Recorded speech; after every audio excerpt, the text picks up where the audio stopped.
एगो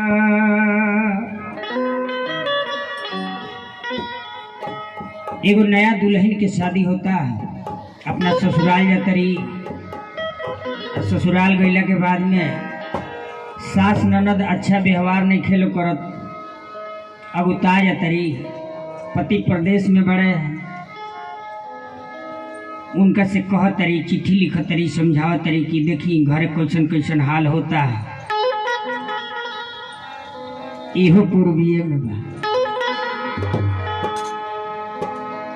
कि सैया हो अरे बोली ना साता तहारा माई के। सैया हो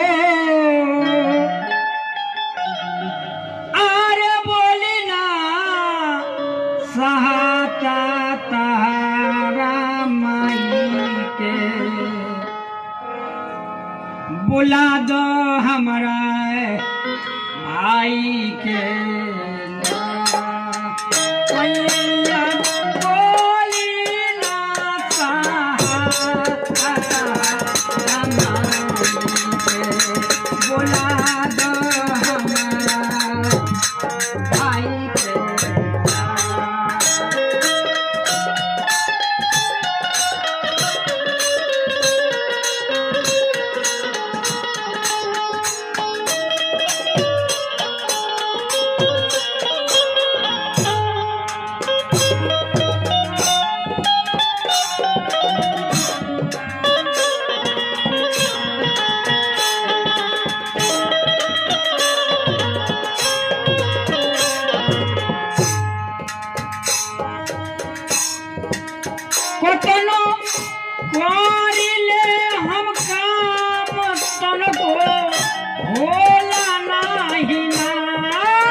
ए राजा घर में कालबानी तहरा माई के। ए सैया घर में कालबानी तहरा माई के। बुला दो हमारा भाई के।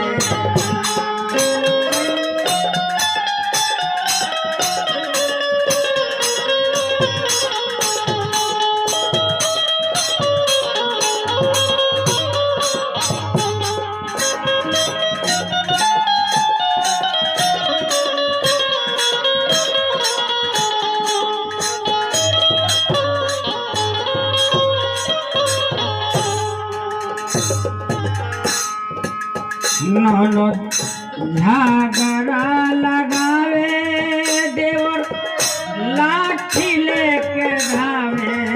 ननद झगड़ा लगावे देवर लाठी लेके धावे।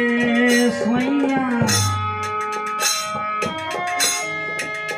ननद झगड़ा लगावे देवर लाठी लेके धावे।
भाई के बुला दो हमारा भाई के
राजा जी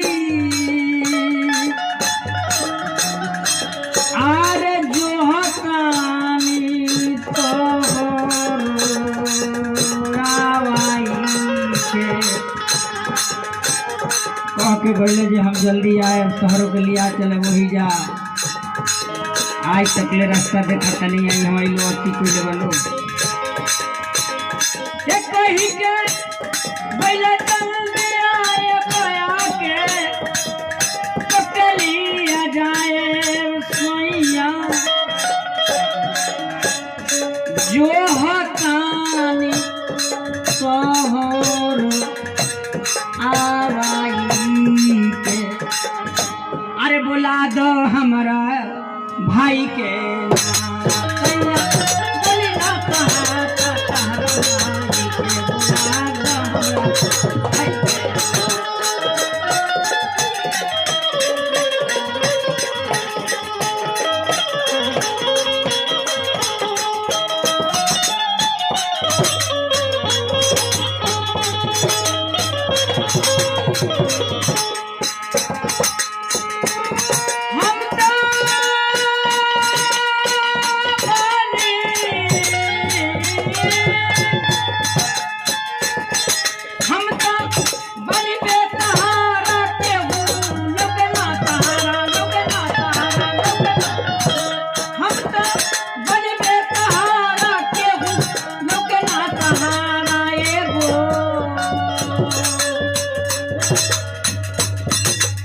एगो भाड़ा लौकता के दार भाई के बुला दो हमरा भाई के